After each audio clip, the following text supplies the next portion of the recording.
Something strange happens when people get into relationships, doesn't it? They're not the same as they were on that first date.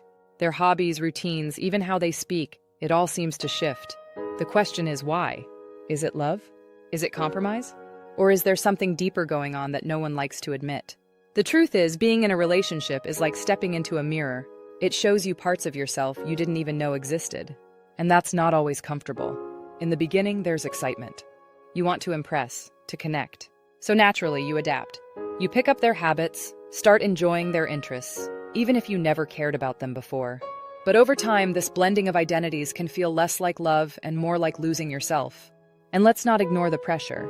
Society feeds us this idea that a perfect relationship looks a certain way. People end up molding themselves to fit that ideal, thinking it'll make things last. But the cost? They forget who they were before it all began. Then there's the influence of expectations. In relationships, everyone has them. You expect them to be more affectionate. They expect you to be more outgoing. It's like an unspoken negotiation, and suddenly, you're not changing for yourself. You're changing to meet someone else's needs. But here's what no one talks about. Change isn't always a bad thing. Growth is a natural part of love. The problem arises when it feels forced. When it feels like you're leaving pieces of yourself behind to make the other person happy. Think about it. How many times have you seen someone ditch their friends, stop pursuing their passions, or even change their personality just to make a relationship work? It's not love, it's survival. And that kind of change isn't sustainable. So why do people change in relationships?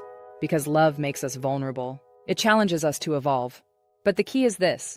Change should feel like growth, not a sacrifice. If you've felt this, you're not alone.